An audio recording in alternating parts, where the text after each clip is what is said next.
കടലലമേലെ മോഹപ്പൂങ്കുരുവി പറന്ന്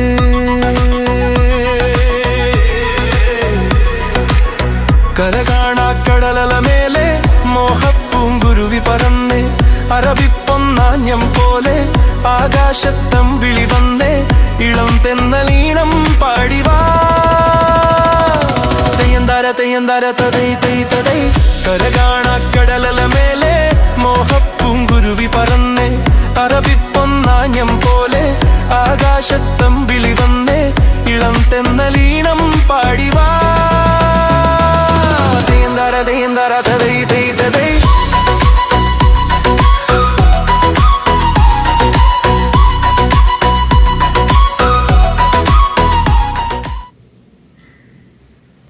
കടലും സമുദ്രവും നമ്മൾ പലപ്പോഴും ഒരുപോലെ ഉപയോഗിക്കാറുണ്ടെങ്കിലും അവ തമ്മിൽ ചെറിയ പക്ഷേ പ്രധാനപ്പെട്ട വ്യത്യാസങ്ങളുണ്ട്. ഭൂമിയിലെ ഏറ്റവും വലിയ ജലഭാഗങ്ങളാണ് സമുദ്രങ്ങൾ. ഇവ വളരെ ആഴമുള്ളതും വിശാലവുമാണ്. ഭൂഖണ്ഡങ്ങളെ വേർതിരിച്ച് കിടക്കുന്നു. സമുദ്രത്തിൻ്റെ ഒരു ഭാഗമാണ് കടൽ. സമുദ്രത്തേക്കാൾ ചെറുതും ആഴം കുറവുമാണ് കടലും സമുദ്രവും ഒരുപോലെ തോന്നുന്ന രണ്ട് പേരുകൾ. പക്ഷേ അവയുടെ കഥ കേട്ടാൽ ഒരു ചെറിയ വ്യത്യാസം മനസ്സിലാകും. സമുദ്രം ലോകത്തിൻ്റെ ഏറ്റവും വലിയ ജലഹൃദയം. ഇന്ത്യൻ മഹാസമുദ്രം പോലെയുള്ള സമുദ്രങ്ങൾ അനന്തമായ ആഴവും അതിരില്ലാത്ത വിശാലതയും നിറഞ്ഞവയാണ്. അതിൻ്റെ ഉള്ളിൽ അനവധി രഹസ്യങ്ങളും നിശബ്ദമായ കഥകളും ഒളിഞ്ഞിരിക്കുന്നു. അത് ഒരു അമ്മയെ പോലെ എല്ലാം ഉൾക്കൊള്ളുന്ന വലിയതും ക്ഷമയുള്ളതുമായ ഒന്നാണ്. അതിൻ്റെ ഭാഗങ്ങളായി തിരിഞ്ഞു കിടക്കുന്നതാണ് കടൽ. അറബിക്കടൽ പോലെ കടൽ കുറച്ച് ചെറുതാണ്, പക്ഷേ അതിന് ജീവന്റെ സ്പന്ദനമുണ്ട്. കരയെ തൊടുന്ന ഓരോ തിരയും മനുഷ്യരുടെ കഥകളോട് സംസാരിക്കുന്നു. കുട്ടികളുടെ ചിരി, മീൻപിടുത്തക്കാരുടെ സ്വപ്നം, പ്രണയിക്കുന്നവരുടെ നിശബ്ദത, അങ്ങനെ എല്ലാം കടൽ കേൾക്കുന്നു. ചുരുക്കത്തിൽ സമുദ്രം ഒരിക്കലും സംസാരിക്കാത്ത ആഴമുള്ള ചിന്ത പോലെയും കടൽ അതിൻ്റെ പുറത്തേക്ക് ഒഴുകുന്ന വികാരങ്ങൾ പോലെയുമാണ്. സമുദ്രം നിശബ്ദമായ മഹത്വം പോലെയാണെങ്കിൽ കടൽ സ്പർശിക്കുന്ന സ്നേഹമാണ്. ഇരുവരും ഒരേ ജലത്തിൻ്റെ രൂപങ്ങൾ തന്നെയാണെങ്കിലും ഒന്ന് നമ്മെ വിസ്മയിപ്പിക്കും, മറ്റേത് നമ്മെ സ്പർശിക്കും. പ്രിയപ്പെട്ടവരെ, ഒരുപക്ഷെ നിങ്ങൾ ചിന്തിക്കുന്നുണ്ടാകും, എന്തിനാണ് കടലിനെയും സമുദ്രത്തെയും കുറിച്ച് ഇങ്ങനെ പറയുന്നതെന്ന്. അങ്ങനെ പറയാൻ ഒരു കാരണമുണ്ട് ട്ടോ.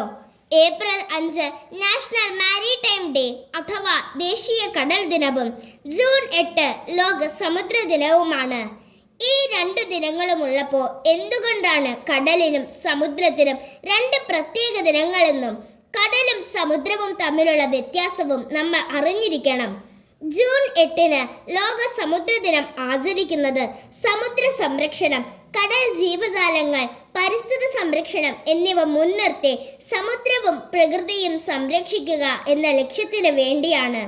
ഏപ്രിൽ 5 ദേശീയ കടൽ ദിനം ആചരിക്കുന്നത് ഇന്ത്യയുടെ കപ്പൽ ഗതാഗതം, വ്യാപാരം, തുറമുഖങ്ങൾ, നാവികർ എന്നിവയുടെ പ്രാധാന്യം ഓർക്കാൻ വേണ്ടിയാണ്.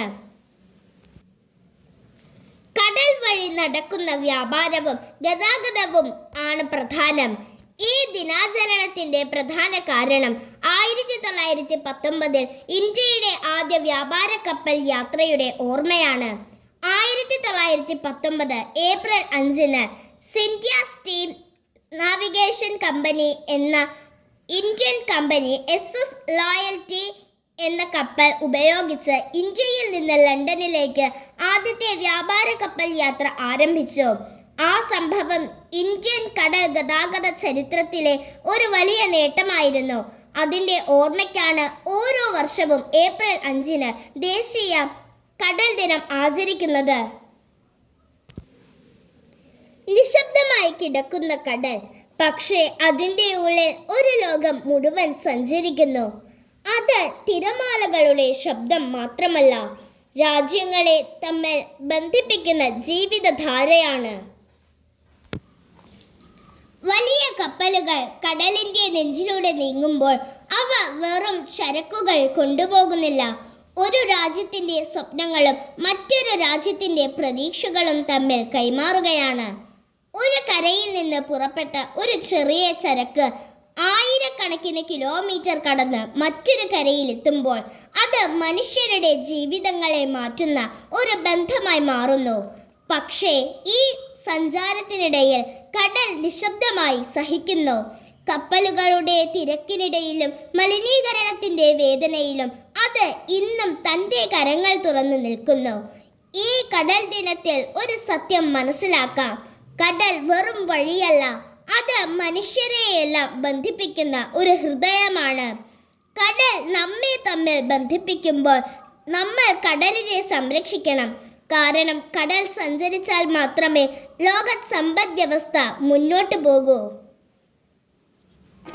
കടലിനക്കരെ പോണോരേ കാണാ പൊന്നിനു പോണോരേ, കടലിനക്കരെ പോണോരേ കാണാ പൊന്നിനു പോണോരേ, പോയി വരുമ്പോഴെന്ത് കൊണ്ടുവരും, കൈ നിറയെ പോയി വരുമ്പോഴെന്ത് കൊണ്ടുവരും.